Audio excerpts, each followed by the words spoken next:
Okay guys, so it's contest time. As you know, I've got a pretty good job right now, but I've had really dire jobs in the past. But I'm wanting to see, basically, if anyone's had a rougher deal than I have, because I've had some pretty shit things going on in my previous jobs, considering that I'm female and I'm young, which generally leads to a lot of shit flying away because people don't think that you know what's the what. But I actually do, because my mum's in HR management, but that's like enough of that. So the contest is, who has had the worst job ever? Or the worst boss? Or the worst colleagues? That's the three categories. You've got worst colleagues, worst boss, and worst job. Now these can, like, the worst job is probably the biggest category to judge, because the worst job can include the worst pay, the worst conditions, like that you didn't get your breaks or anything, worst uniform, which can be generally really entertaining. Worst uniform's a big one for me. But yeah, or just like crap pay, blah blah blah, kind of stuff like that. Whereas boss is generally just like a dick. I don't want to know how dickish they are, and just why. I want you to make me hate your boss. Make me hate your boss. Yes, I will be judging this. And your worst colleagues is pretty much the same situation as your boss, but just like with your colleagues instead, obviously. Because like we're just kind of switching around and doing a bit of this and that and that and that and that and what. Anyway, so here are the rules. Number 1. There must be real stories. You cannot make them up. It's very easy to tell when somebody's making something up, so don't underestimate my intelligence. I will be able to find out. But I won't be able to find out per se, but I'll be able to tell if you're fibbing to me.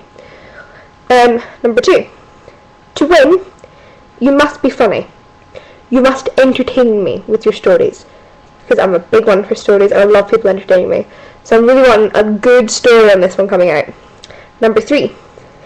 If, for worst job, your idea is your worst uniform, I want photographic evidence of this uniform. I really do want photographic evidence. I mean, if you're one of these poor people who's ever had to go out in a hot dog suit, I want to know about it, and I want a photo of it so I can just sit and pee my pants laughing. Haha. Number 4. What is my rule number 4? I had rule number 4, but I can't remember. God, that's annoying. I'm gonna have to sit and try and think of it now. Number 4.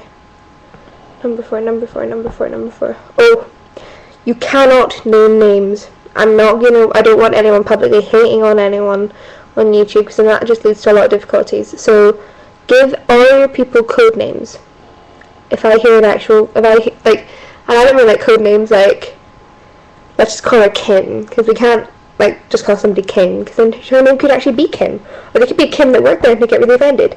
I want something like Mr. X and Miss A, and like if you really want to be funny, Miss Beehotch, or if like there's something really funny about their features, like Lomas Blonde Bob, or Mr. Fast, just something like that. Something that's kind of can't really be traced, because I'm not wanting anyone, like anyone's family hearing this to be like, what the fuck? And that could end up lawsuits on your ass, and possibly mine. I'm not sure about that one, I haven't checked that one out. But yeah, so it's the contest. Tell me about your shitty work situations. I'm not entering, but I'll tell you about mine right now. I think my worst job ever was Tesco. You guys get in Tesco. I worked in Tesco, and they paid me £4.94 an hour. And I would work 8-hour shifts at a time in a canteen, and I'd run it all on my own. And my boss was about 5 foot nothing, with little man issues. He was very, very sexist as well. And he would often reduce me to crying against my freezer. Plus, I had an awful uniform because I have absolutely massive knockers. So, basically, and the shirts did not do up over them. I'm a UK size 12 to 14. I was wearing a size 20 shirt and it still wasn't buttoned up over my boobs. So I'd be walking about with my bra hanging out most of the time, which was never good. It was dead embarrassing. And there was just, because it was a really big store as well, I had quite a lot of bitchy colleagues. Because I worked in the canteen as well, I got a lot of get off your ass on your break and go cook us something because there's nothing there. My break, come on. Assholes.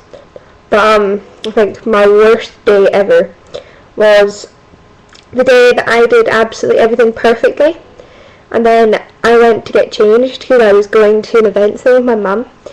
But I first took the keys out of my pocket, so I'm walking through, and I walk into my kitchen and I see someone going through it and messing it up. And then they turn around and they see me standing there. They're like, yeah, your kitchen's the best. I'm like, I just saw you mess up. And they're like, well, I'm going to go tell your boss. And her day to leave, me you. Nice shoes, showing you have to go step in all this stuff to clean it up. And I mean, this floor's covered in, like, they've opened up huge tins of custard and rice pudding, all over the place, just to make it look like I'd completely trashed my own kitchen. And like, my boss just hated me, so he would have just done it anyway. But I went and I got another manager and I went, I did not do this. I cannot stay and clean this up. I did not do this. I saw someone doing it. It was a her. And as per my own rules, I'm going to give her a name. That was Horse Teeth. Because she had these really like, hey, hee-haw, hee-haw teeth. And they were disgusting. I hated her. She was a year above me at school as well, and she just made my life hell. I hate her so much. But yeah, so she came in and she trashed my kitchen. Combined with shit boss, shit pay, shit uniform. I had the bitchy colleagues, so I had it all. So you guys, work your ass off. Make me proud. This is me over and out. I'm going to go watch a National Geographic document on vipers, because I like snakes. Bye bye.